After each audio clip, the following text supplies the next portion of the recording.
Bonjour à tous, nous sommes réunis à nouveau pour un Grand Paris Live qui est le rendez-vous web des Grands Parisiens. Et cette émission, vous le savez, est produite par le Club des entreprises du Grand Paris et par l'Institut des hautes études des métropoles. Alors l'objectif de cette émission, vous le savez, c'est de proposer pendant une grosse demi-heure, de proposer aux décideurs grands parisiens, publics et privés, de partager sur les enjeux essentiels du Grand Paris en particulier et également des métropoles en général. Alors on partage avec qui? On partage avec des décideurs, des experts, des sachants, qu'ils soient là aussi publics ou privés, donc des opérateurs qui ont une influence opérationnelle sur la marche du Grand Paris. Et c'est pour ça qu'aujourd'hui, je suis très heureux d'accueillir notre amie Meka Brunel. Meka, merci beaucoup de nous donner du temps pour partager avec nous. Meka Brunel, que vous connaissez tous, hein, qui est directrice générale de Gecina, et Gecina étant une des plus importantes foncières, si ce n'est la plus importante. Tu nous diras, Meka, quels sont les quelques chiffres plus importantes foncières d'Europe.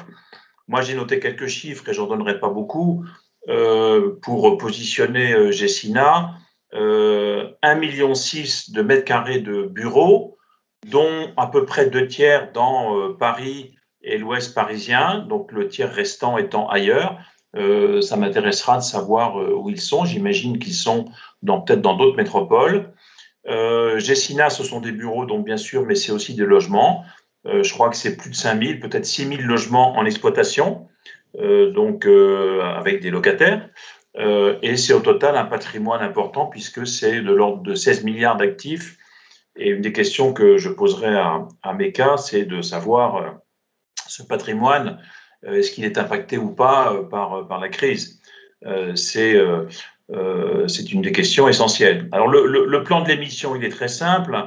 Je vous propose 3 séquences. Une première séquence, est-ce qu'il y a une crise de l'immobilier dans le Grand Paris? On va entrer directement dans le vif du sujet. Pourquoi une crise de l'immobilier? Pour 2 raisons. Un, parce qu'on était déjà avant la crise sur un haut de cycle et déjà on se posait la question, est-ce qu'il n'y a pas un emballement, une surchauffe, notamment sur l'immobilier de bureau tertiaire? Bon.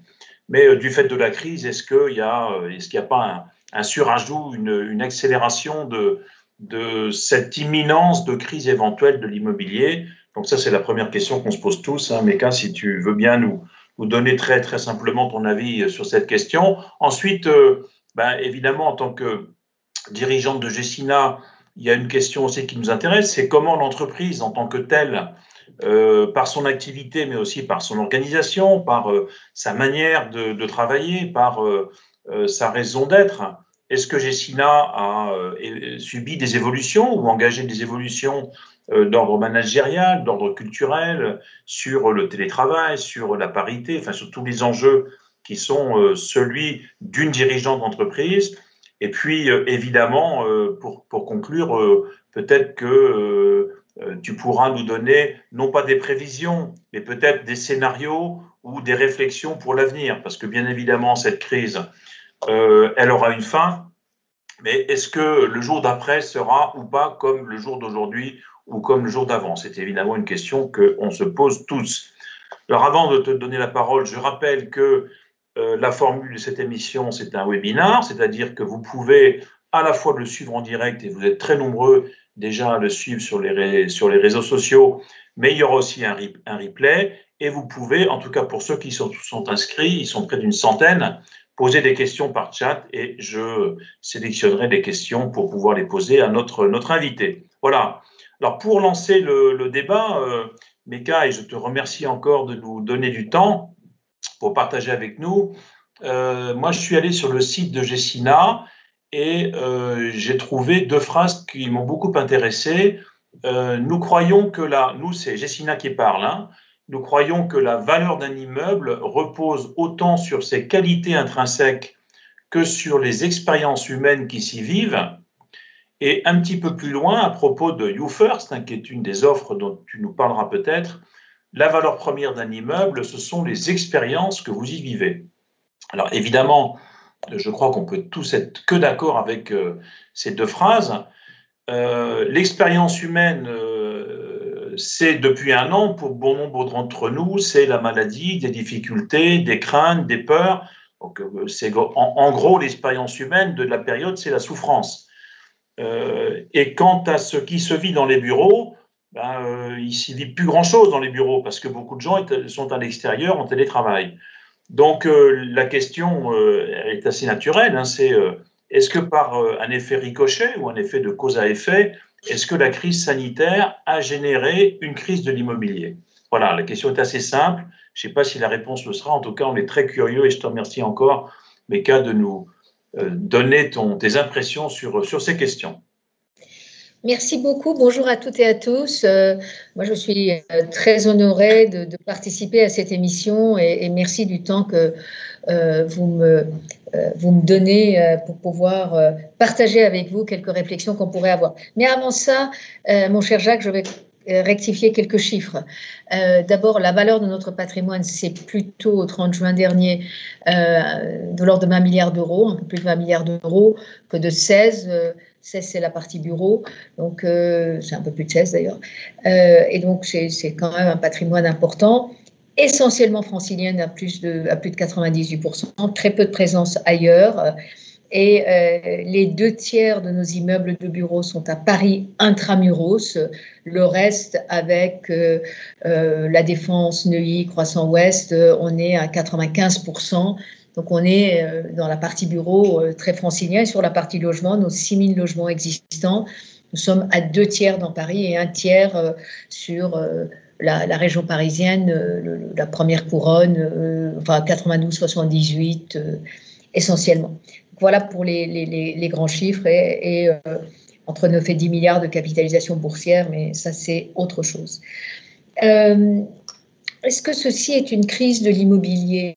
En vérité, c'est de mon point de vue, quand nous étions fin 2019 ou début 2020, la question majeure qui se posait, c'est est-ce que les taux d'intérêt vont monter, de quelle amplitude et à quelle date, ce qui impacterait la valeur de nos immeubles. Au passage, la montée des taux d'intérêt, ça signifie qu'il y a une activité économique très forte qui générerait de l'inflation, de sorte que les taux d'intérêt pourraient monter. Or, il y a des raisons structurelles qui militent contre ça avant et qui, à mon avis, avec la crise, ne se sont pas améliorées. En vérité, la crise nous a démontré que les sujets pourraient être tout autres. Et donc, nous nous sommes retrouvés dans cette situation globalement, dans le monde entier et en France en particulier, dans cette situation paradoxale où on s'est mobilisé pour sauver des vies. Et quand tu fais référence à notre manifeste de raison d'être et à notre raison d'être qui est faire partager des expériences humaines au cœur de nos lieux de vie durables, pour nous, on s'est rendu compte qu'au fond, ce qui est important dans tout ça, au-delà des tableaux Excel et des théories sur le papier, c'est l'humain.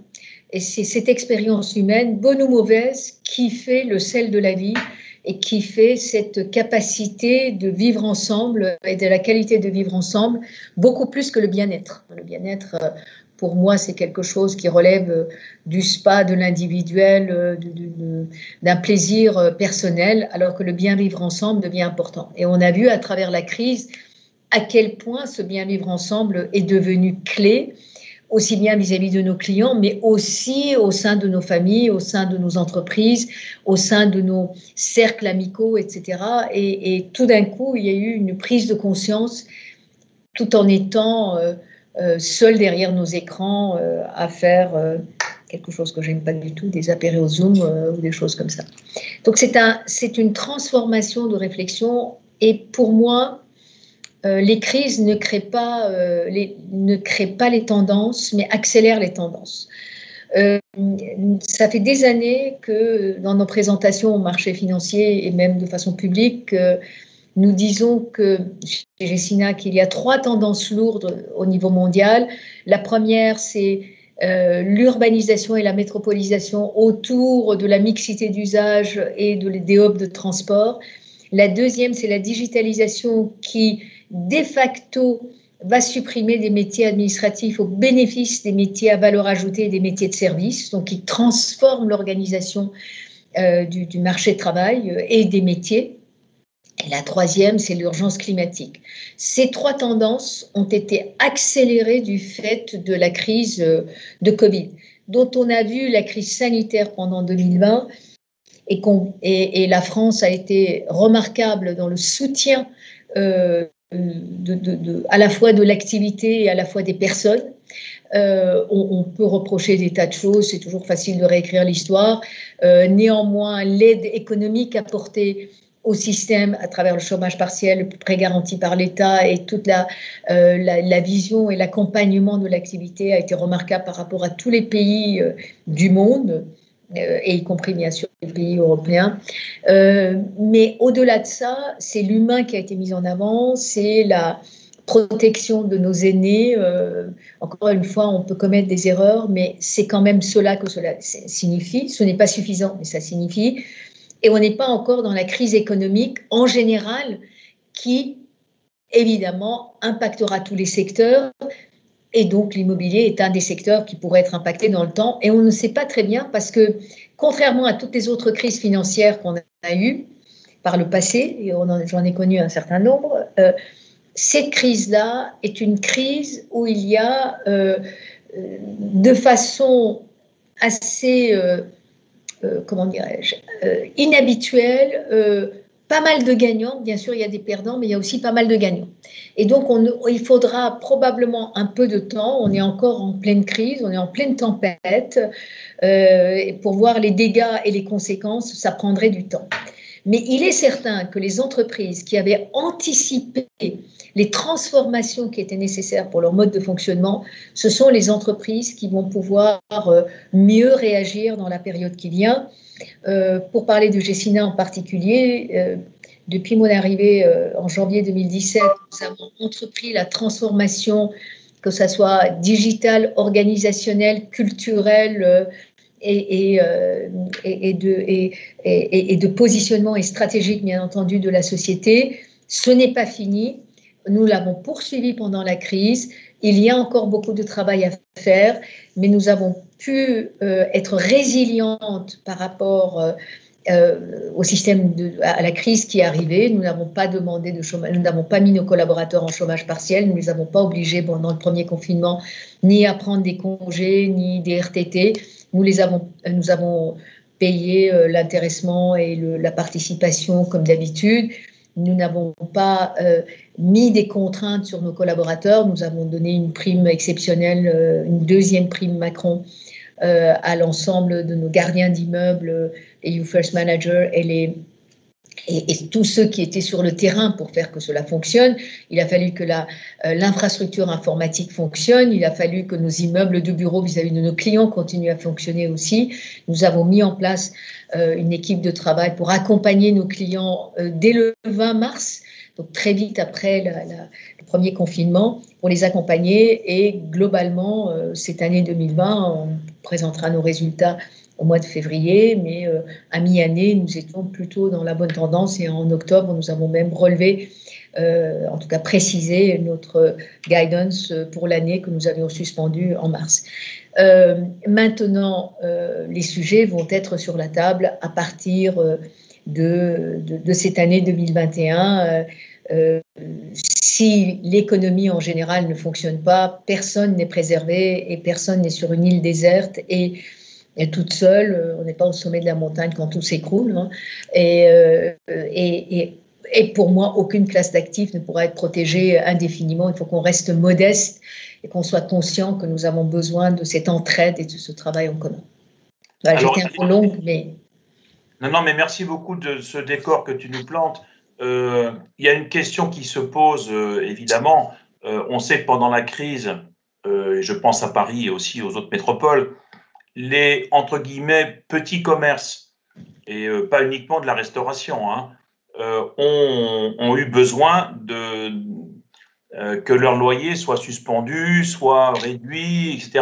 Et sinon, ils fermaient tout de suite. Bon, si je le traduis dans l'univers du tertiaire, et je vais te poser la question très directement, est-ce que Gecina est en gros un propriétaire? Tu as parlé de gagnants et de perdants. Ben, entre les propriétaires et les locataires, est-ce que quelqu'un a perdu ou est-ce que quelqu'un a gagné pendant cette crise? Franchement, c'est une situation, alors là pour le coup, c'est une situation de solidarité collective et il n'y a pas de gagnant et de perdant.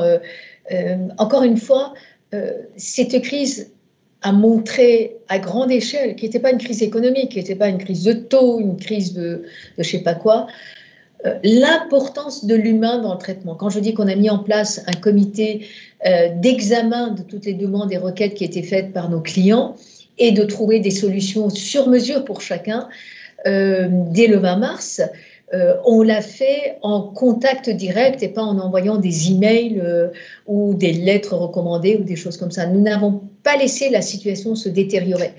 Est-ce qu'on a résolu tous les problèmes de tout le monde? Je n'en sais rien. On a fait de notre mieux. La plus belle fille du monde ne peut donner que ce qu'elle a et on ne l'est pas, la plus belle fille du monde. Mais il fallait qu'on ait ce dialogue. Et le dialogue, c'est quand on prend son téléphone, qu'on appelle les gens, qu'on s'intéresse à la problématique de chacun et qu'on essaye de trouver des solutions personnalisées. En tout cas, moi, je voudrais saluer la mobilisation de mes collègues du comité exécutif et des collaborateurs de Gecina qui ont su se montrer disponibles pour aller gérer une situation qui, dans nos métiers, est inattendue, mais pas que dans nos métiers. Et il n'y a pas que les petits commerçants, parce qu'il y avait à tous les niveaux des gens qui pouvaient souffrir de cette situation. C'est pour ça que je pense qu'évidemment, on se focalise sur les petits commerces, on se focalise sur des secteurs d'activité qui sont plus visibles, entre guillemets, dans la ville, mais il y a des entreprises qui étaient déjà fragiles et donc la crise a accéléré leur fragilité. Il y a des locataires d'appartements qui étaient déjà fragiles par rapport à leur métier, etc. Et il a fallu faire des accompagnements vraiment sur mesure, personnalisés, quand on pouvait le faire, parce qu'à un moment donné, il faut aussi regarder l'intérêt bien compris de part et d'autre, et surtout l'expliquer, ne pas avoir peur d'avoir cet échange-là. J'essaie de traduire ce que tu nous dis, c'est que j'imagine que concrètement, ça veut dire qu'il y a peut-être eu des allègements de loyers ou des reports de loyers. Des allègements, des reports, des rediscussions, on a utilisé tous les outils, toute la caisse à outils. Je pense à quelques grandes entreprises aussi qui étaient en difficulté, qui sont venues nous voir et qu'on a accompagnées. Et en revanche, j'insiste sur cet aspect humain qui pour moi est essentiel. On peut ne pas être d'accord, encore faut-il avoir le dialogue et l'échange pour en parler et pour expliquer pourquoi on n'est pas d'accord. Ceux qui, de façon unilatérale, ont dit j'arrête de payer mon loyer ou c'est fini ou je sais pas quoi, ou voilà, ça c'est pas quelque chose qui est acceptable dans l'autre sens. Il faut que ça soit justifié, adapté, mesuré et équitable. Est-ce que l'importance quantitative, je vois l'attention que tu as portée à la discussion et l'adaptation de Gecina à ses éventuelles demandes ou besoins. Est-ce que concrètement, ces allègements, ces souplesses se verront dans les comptes? Ou est-ce que, finalement, ça passera comme ça? Alors, nous avons la chance, nous ne sommes pas dans le secteur du retail qui a réellement souffert. Là, pour le coup, nos confrères et consoeurs qui sont dans ce domaine-là vivent une période extrêmement compliquée et très, très difficile. Et il ne faut pas oublier qu'il y a aussi énormément de collaborateurs dans ces secteurs-là, des gens qui sont dans les centres commerciaux, etc. Donc, nous avons souffert de façon beaucoup plus mesurée, en tout cas sur les comptes 2020. Nous avons indiqué au mois de juillet, avec nos comptes semestriels, que nous avions fait un provisionnement de 7 millions d'euros. Voilà, donc c'est à l'échelle des 650 millions d'euros de loyers que nous collectons, mais ça, c'est la partie qui a été provisionnée. Après, il y a tous les aménagements qu'on a fait par ailleurs qui représentent des montants plus importants, qui n'ont pas été reportés parce que tous nos clients ne souhaitent pas non plus que toutes ces données-là soient publiques et il faut qu'on puisse aussi le faire avec doigté. Et j'insiste sur le mot humanité. Dans un tweet ce matin, mon cher Jacques, tu parlais du fait qu'à 18h, au moment du couvre-feu ce soir, il faudra qu'on regarde l'investiture de Joe Biden. Moi, je ne sais pas si à minuit hier soir, vous avez regardé la cérémonie où il a rendu hommage aux 400 000 victimes du Covid. Je pense que c'est important Et c'était un grand moment d'émotion, même pour moi devant ma télévision, moi qui ne suis pas américaine. Mais il y a aussi beaucoup de victimes ici en France, ici en Europe, autour de nous, des amis, des parents. Et il n'y a pas simplement que des morts, il y a aussi des gens qui continuent à souffrir à tout point de vue. Eh bien, c'est important aussi qu'on n'oublie pas qu'on est des humains, et c'est peut-être ça qui nous donne aussi cette capacité de résilience, de remonter les difficultés, de se repositionner. Et n'oublions pas que la Terre n'est qu'un seul pays, que tous les hommes en sont les citoyens et qu'il faut qu'il y ait cette solidarité. Et c'est dans les moments difficiles qu'on doit pouvoir le faire. Et ce n'est pas simplement de la charité, c'est aussi d'aider les gens à garder leur dignité de business. Alors, peut-être parler de l'activité donc de Gecina et plus globalement de l'activité tertiaire du point de vue des propriétaires, hein, donc des foncières, avec deux questions qui sont des questions classiques, mais je te les repose. La question de la localisation et la question de la conformation. La localisation, c'est, d'ailleurs vous le dites très bien sur le site de Gecina, et tu l'as dit tout à l'heure, une foncière de bureau, elle a, j'allais dire quasiment par définition, et vous l'affichez, une vocation à être au centre. Hein, la course à la centralité fait partie de la compétition entre beaucoup de gens, mais en particulier entre les foncières et les propriétaires. Pourquoi? Parce que tous les usagers veulent être au centre. Donc, moi, j'ai une première question par rapport à la localisation. On sait qu'il y a une dynamique de croissance et d'activité périphérique en dehors du périphérique de Paris. Quelle est la position ou quel est le sentiment de Gecina par rapport à l'implantation de bureaux ou à l'occupation de bureaux, qu'ils soient neufs ou pas d'ailleurs, hein, sur la petite couronne, voire la grande? Est-ce qu'il y a une dynamique à envisager? Je mets de côté l'immédiat et la crise Covid, hein. Je parle en termes de tendance. Ça, c'est la première question. Donc, est-ce qu'il y a un effet à attendre du projet du Grand Paris Express, de la croissance et de l'amélioration des conditions de travail autour de Paris? Première question. Et puis, une autre question qui va en même temps, c'est le bureau, tu l'as dit, le télétravail, mais il n'y a pas que le télétravail. Le bureau est en train de changer. Je sais que nous, au Club des entreprises du Grand Paris, ça fait maintenant 10 ans que je parle de loge-activité, c'est-à-dire d'endroits où les gens veulent à la fois pouvoir habiter et travailler, ou travailler et habiter. Hein, je suis certain que d'ici quelques années, dans les sièges des grandes entreprises, il y aura de quoi dormir. Parce que, pour des tas de raisons, on aura aussi besoin de studios d'hôtellerie dans les lieux d'activité. Mais est-ce que la nature des bureaux, est-ce que les projets d'investissement anticipent, tiennent compte de cette tendance? Et évidemment, je te pose la question qui est sous-jacente, qui est corollaire, c'est la transformation des bureaux en logements. Oui. Est-ce qu'aujourd'hui, vous êtes dans cette problématique qui d'ailleurs sera traitée, j'ouvre une parenthèse, hein, lors de notre prochain séminaire au Club des entreprises du Grand Paris, qui sera traité donc le 28 au matin, la question de la transformation de bureaux en logements dont tout le monde parle, dont tout le monde dit que c'est extraordinaire, c'est génial, il faut le faire, et dont on a l'impression que ce n'est pas si facile. Oui. Comme toujours, d'excellentes questions. Alors, sur le principe d'activité tertiaire, nous, je rappelle nos trois tendances lourdes, l'urbanisation autour de la mixité d'usage et des hubs de transport.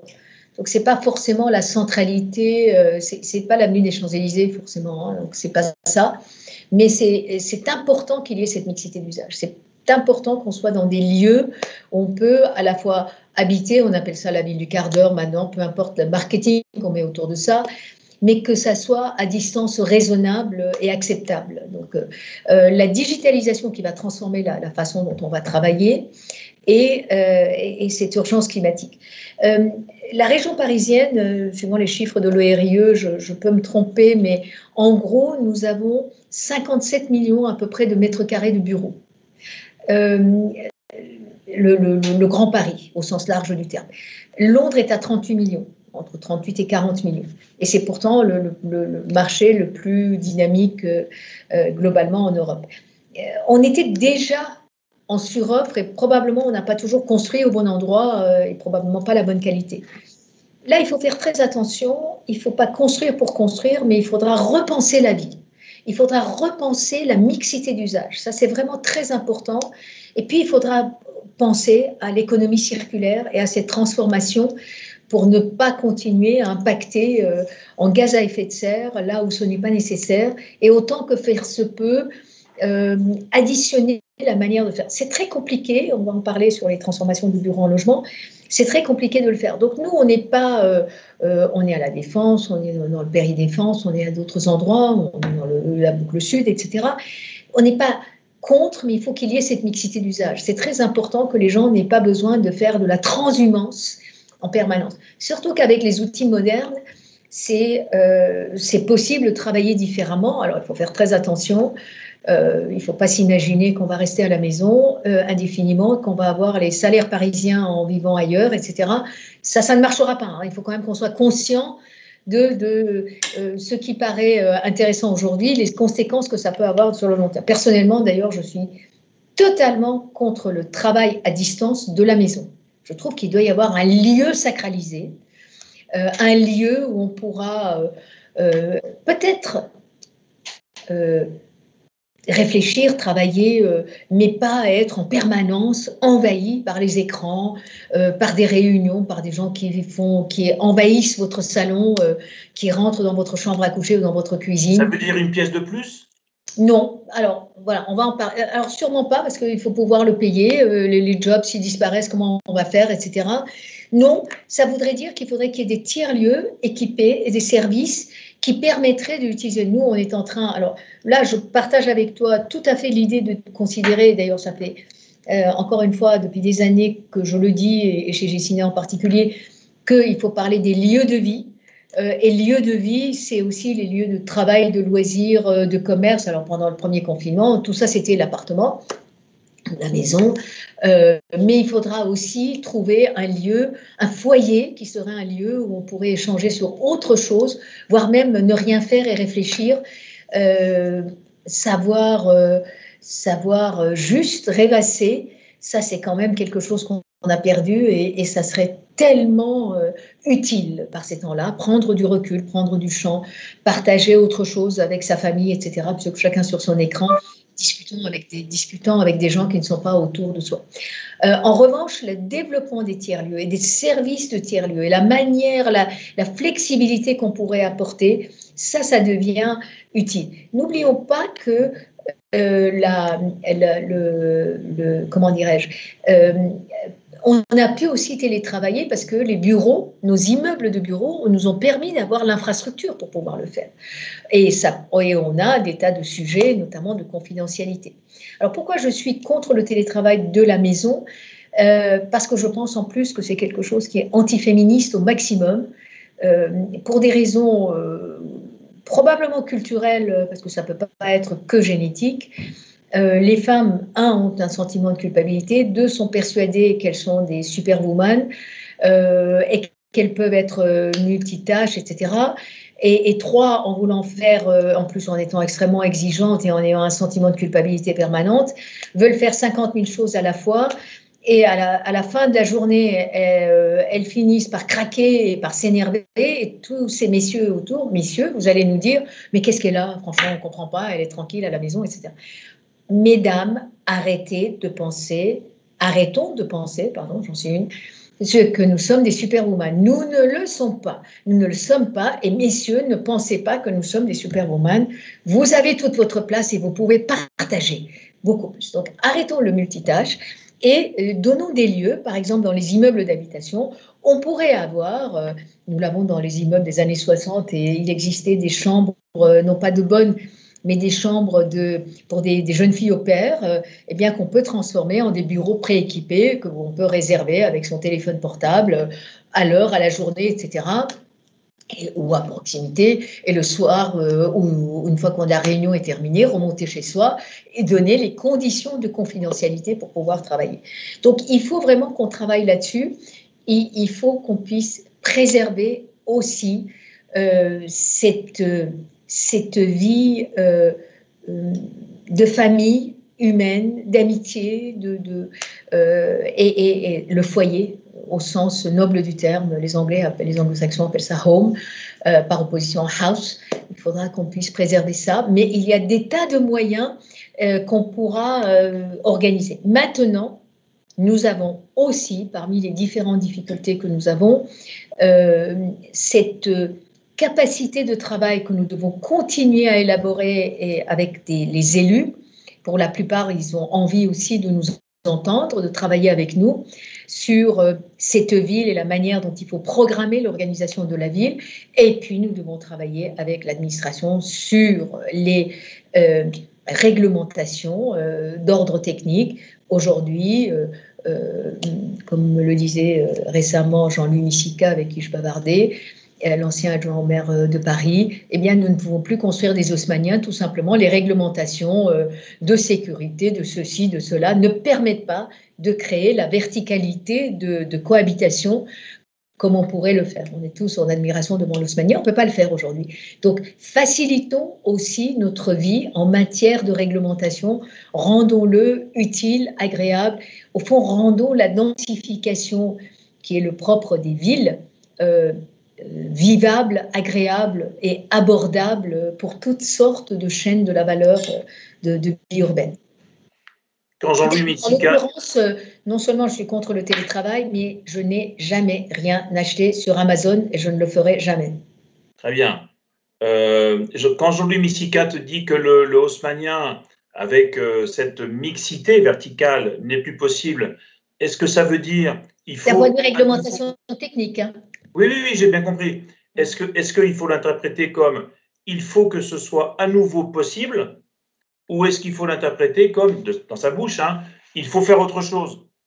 Non, je pense qu'il faut qu'on rende cela possible. Comment veut-on créer cette possibilité de ville de quart d'heure, cette espèce de mixité, cette espèce de porosité entre les différentes façons de travailler et le serviciel? Tu parlais de l'hôtellerie. YouFirst, c'est vraiment le développement du serviciel pour nos clients, en partant du principe que nos plus grands représentants de YouFirst sont nos YouFirst managers, les gardiens d'immeubles, qui vivent avec leurs clients au quotidien.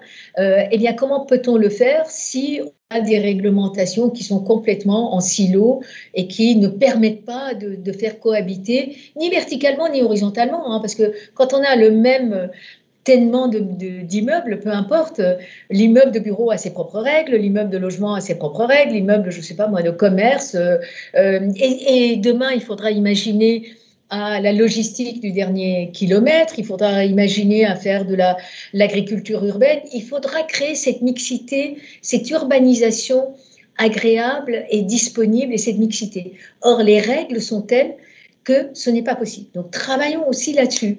Tu peux travailler là-dessus concrètement, Meka?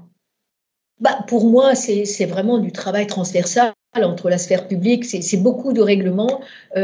Qui est-ce qui disait, je ne sais plus quel homme politique, il y a quelques années, dans une élection précédente, disait « Attendez, le Code du travail en France fait ça d'épaisseur et le Code du travail, je ne sais plus, en Angleterre fait ça. Alors, entre les deux, on doit trouver un moyen terme. » Je pense qu'il faudra que... Il y a eu des rapports qui ont été faits là-dedans, mais maintenant, il ne suffit pas d'avoir des rapports, il faut passer à l'étape d'après. Et peut-être apprendre les règles les plus drastiques pour que toute la mixité soit possible. Il faut prendre le plus petit dénominateur commun qui nous permettrait de permettre cette cohabitation, que ça soit verticale, que ça soit horizontale. À Berlin, par exemple, historiquement, tous les immeubles sont mixtes par définition, un peu le système haussmannien. Vous avez des commerces, vous avez des bureaux, et quand vous modernisez, vous continuez. Et quand vous construisez même du neuf, vous continuez à faire ça, et vous avez des logements au-dessus. Eh bien, on doit pouvoir créer cela, on doit pouvoir créer cette capacité de porosité et de travail en commun. Et les hubs de transport sont très importants. Les centralités sont autour de ces hubs de transport. Sur la transformation de bureaux en logement, peut-être en 2 mots, est-ce qu'aujourd'hui, comment Gessina voit ça? Est-ce que vous le faites? Est-ce que vous vous heurtez à des difficultés? Est-ce qu'il y a un vrai potentiel ou est-ce que ça reste une bonne idée mais infaisable? Alors non, c'est une excellente idée, elle est faisable. Si on dit qu'il va y avoir de moins en moins de besoins de mètres carrés de bureau, et encore une fois, pour moi, c'est la conséquence essentiellement de la digitalisation, hein. Si on automatise des tâches, forcément, il y a moins besoin d'humains, donc de mètres carrés. Donc, c'est aussi simple que ça.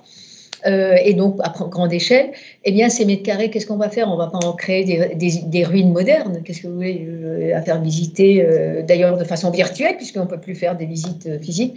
Donc, ce n'est pas ça qu'il faut faire, il faut les transformer. On a des vrais besoins de logement. Ça fait des années qu'on n'a pas répondu aux besoins de logement partout en France et en Île-de-France en particulier. Ces besoins existent.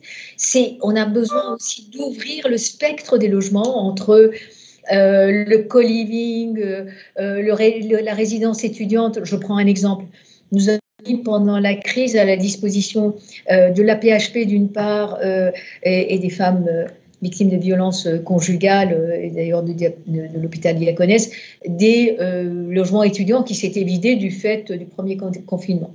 Et puis à la sortie, l'AP-HP et Diaconès sont venus nous voir en disant « mais écoutez, en fait on se rend compte que les étudiants, tout ça c'est organisé, on sait le faire, mais quand les soignants sortent de l'école, c'est leur premier job, ils ont un vrai salaire, etc., ils commencent à payer des impôts, ils n'ont pas droit au social, et ils ne peuvent pas acheter à Paris ou rentrer dans le secteur. Est-ce qu'on ne peut pas avoir un accord cadre avec nous?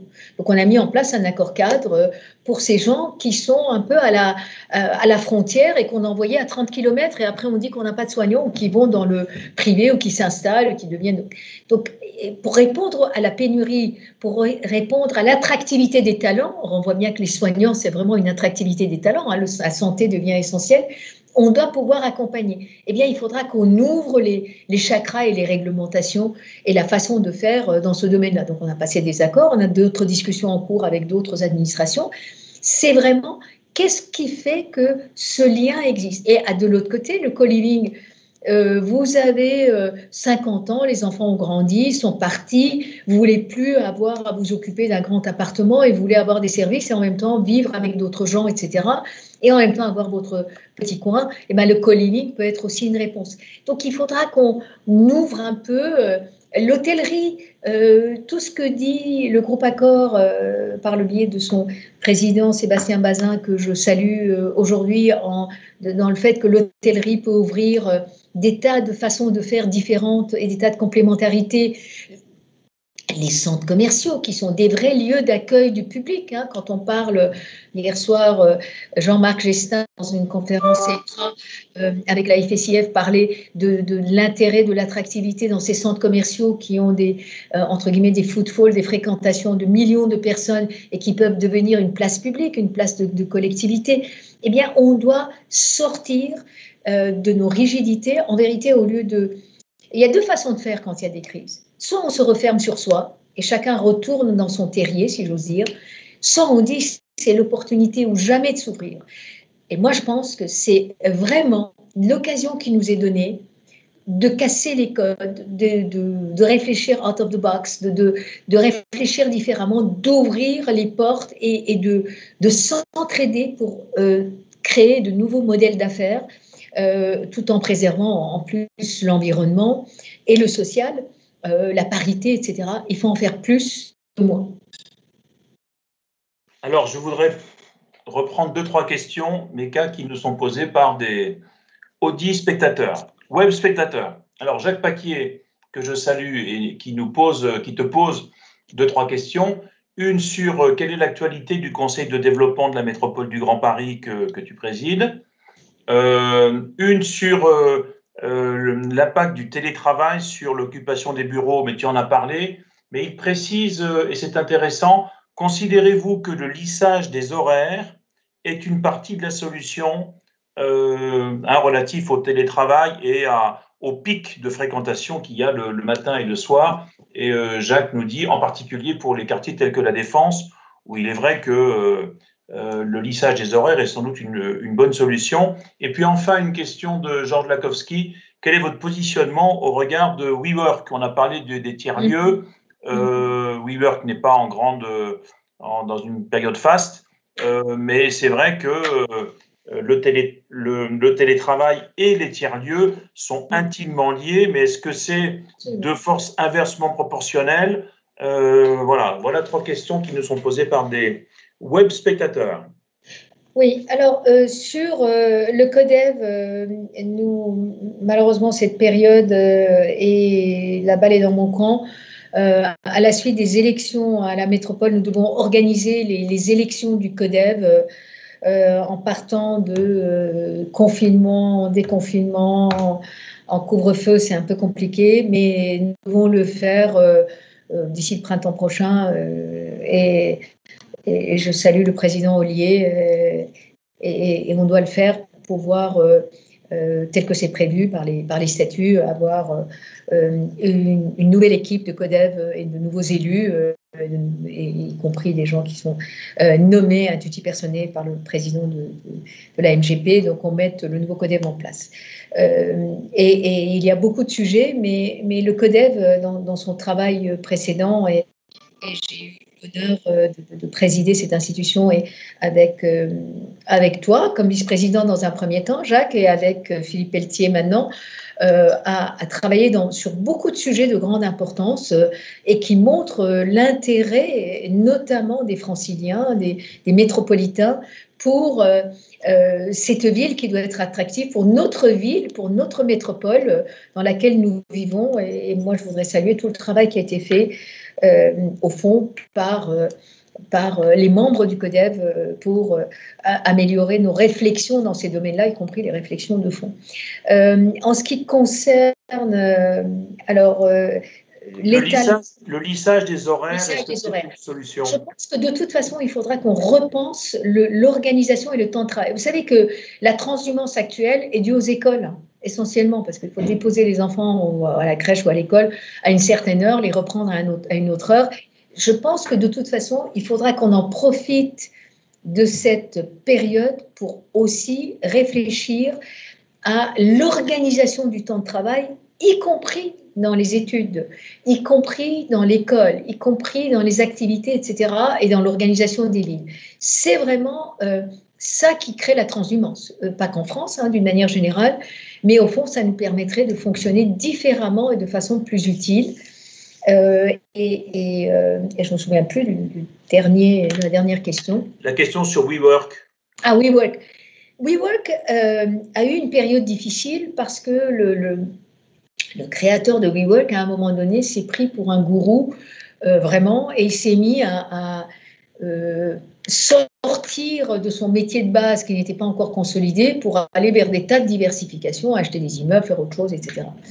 Nous avons WeWork comme client sur 2 de nos actifs et à date, ça se passe très bien. On n'a pas eu de problème ni d'impayés ni autre, même si c'est difficile pour eux. Et quand je lis les publications de WeWork aujourd'hui, ils disent qu'ils arrivent à l'équilibre sur leur métier de base et que d'ailleurs, ils sont en train de se préparer pour une introduction en bourse de leur métier de base et pas de toute la diversification qui a été mise en place. Et le danger, c'est de vouloir trop faire. Donc, qui trop embrasse, mal étreint, dit le proverbe. Et donc, il faudrait qu'on soit beaucoup plus concentré sur ce qu'il y a à faire. Et petit à petit, ils ont assaini un peu le business.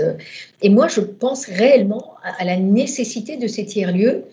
Pas simplement, évidemment, dans la métropole, ça paraît une évidence pour éviter la transhumance, mais un peu partout en France, on a besoin, y compris quand on est dans des zones un peu plus rurales, un peu plus éloignées, on a besoin d'avoir des lieux d'échange. On le voit bien. Pour revenir à la crise, pendant le premier confinement, nous avons surtout, d'abord, on a eu un choc collectif, on a eu peur, faut pas avoir peur de le dire, pour notre santé, pour la santé de nos proches. Et on a expédié les affaires courantes. Donc, on a fait au mieux dans ce moment-là. Maintenant, pour bâtir l'avenir, pour être créatif, pour imaginer de nouvelles idées, il faut qu'il y ait, il faut qu'on se retrouve. L'humain est un animal collectif. Il y a un livre écrit, je l'écoutais à la radio ce matin, je n'ai pas retenu le nom de son ouvrage de Boris Cyrulnik, sur le fait que l'homme est un animal biologiquement comment dirais-je, social, et que quand il s'isole trop, eh bien, biologiquement, les synapses ne connectent plus.